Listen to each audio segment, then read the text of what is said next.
Well, Connor, since we're here at BioSteel Camp, I figured I'll start with the topic of off-season training. Just coming off the year you had personally, do you make any adjustments to your off-season training, or do you stick with what's worked in the past?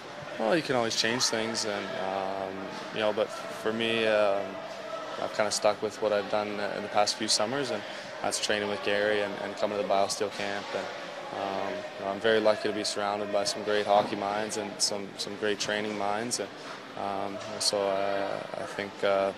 Why change if you're surrounded by the best? You're not only coming off a great year personally, but the Oilers as well. Did that taste of the playoffs and what that city is like and what playoff hockey is like maybe light a fire, not only under yourself, but this team to get back to that point and go further? 100%. I think this year was only a little taste for everyone, and it just made everyone hungrier and wanting to go further. I think the way the city responded makes coming back, exciting and fun, and I know everyone's looking forward to getting back and trying to make the playoffs again and having a great season. Do you feel like the Oilers are in that category of Stanley Cup contender? I'm not going to comment on that. We know we have a good team. We showed that last year, and it's up to us to reestablish ourselves. But realistically, we still haven't done anything in the league. I mean, we made the second round, and that's great, but that's not what hockey's about. It's about winning, and we have a long way to go to do that. You just went through a big contract negotiation. I know it's a stressful time for hockey players, so it's exciting, but at the same time, is it something that you're happy to be over with and something that you won't have to deal with for a long time now? For sure. I'm never jealous of the guys that are going through all the media stuff when it comes to contracts. I'm close with Stamkos. I trained with Stamkos and watched him go through that last summer. I was not jealous of that. I think that it's not very fun. I think that can wear on you, and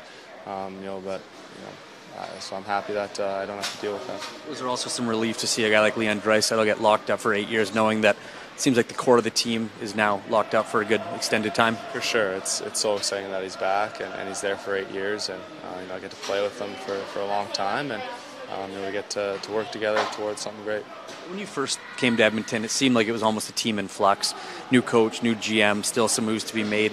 Did you expect that the team would kind of find their game this quickly and be in the mix and this cemented in a playoff position already? Well, I think what you're seeing now is just the product of some good decisions. I mean, we hired a great coaching staff, a great head coach, and a great GM, and a great team, kind of around that. And they've made some changes that have been ballsy changes, but have definitely worked out. And so I think what you're seeing is just a collection of great hockey minds that have put together a pretty good team, but good people as well. And I think that's an important thing.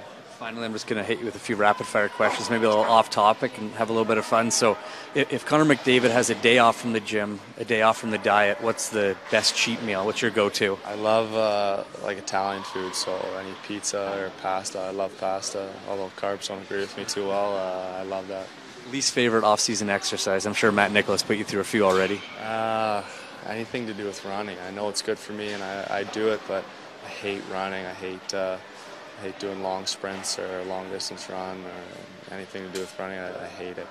Favorite thing you've done this summer that has nothing to do with hockey? I'll keep that private. I think what guys do in the summer is up to them, and it's just being able to spend it with some friends and family. I think that's all. And last but not least, it seems like the question of the summer: Mayweather or McGregor? I'm not going to comment. I don't want either of them to beat me up. So if I was, I'm going to say I think it may be Mayweather. Thanks for the time. Thank you.